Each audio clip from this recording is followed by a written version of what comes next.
Good day, fellow collectors.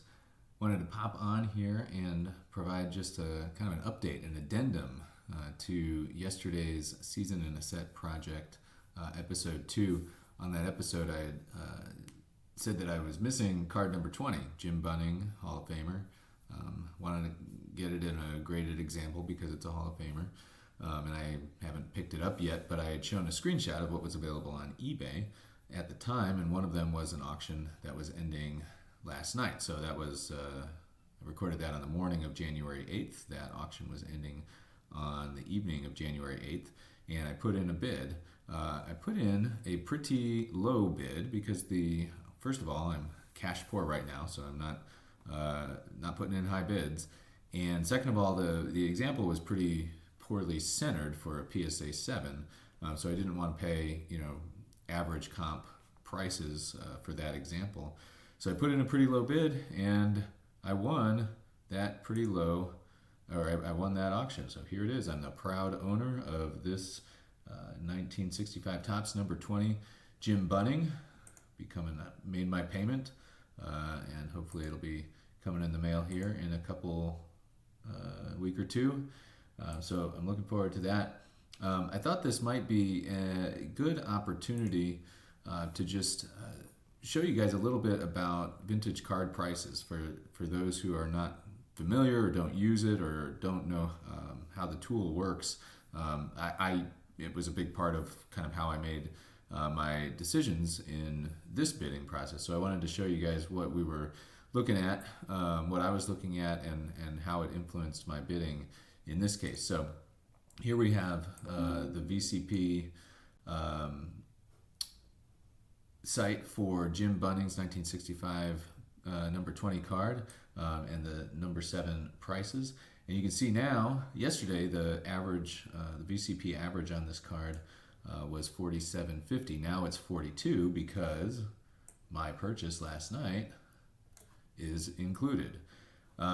So one of the things that you've got to understand about VCP and their average prices is how do they go about calculating those average prices. And the first thing to know is that they only use sales from the past year. So if you are trying to figure out what the VCP average is or why it is what it is, they never incorporate any sales from more than a year ago. So the 5 that I've got listed here on the screen, those 5 are the only ones. I'm sorry, I hadn't shared my screen yet, but here's my purchase here at the top. You can see that the average price now is $42. So the way that they arrive at the VCP average is they look at only sales within the past calendar year, and if there's more than 2, or more than 3, they eliminate the highest and the lowest bids, or highest and the lowest sales. And so these were the only 4 that were incorporated into the VCP average as of yesterday, before my purchase, and the highest and lowest examples were excluded. So really, the VCP average was calculated based on these 2 sales, August 9th and December 16th, and that's how they arrived at $47.50 as of yesterday. Today, they've now added the $31 sale from January 28th to bring the average down to $42. So it's the January 28th, the August 9th, and the December 16th sales that are driving the $42 average. The $64.99 sale and my own are excluded from the average because they are the highest and lowest.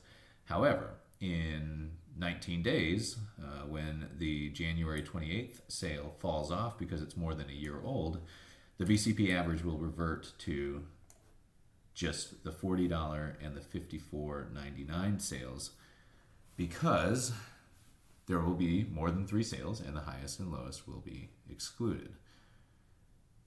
The other thing that I did yesterday in arriving at my bid is I basically looked back to see, how much does this card go for over the past number of years? And what I concluded was, going back more than 2 years, it had sold for above $30 30 or higher in every single sale. So I said, I don't, especially like I'm not chomping at the bit for this particular card, and I'm really not chomping at the bit for to buy any cards at the moment because I'm cash poor. But if I can pick this up for the lowest price point that it's sold in the past 2 years, I will take it.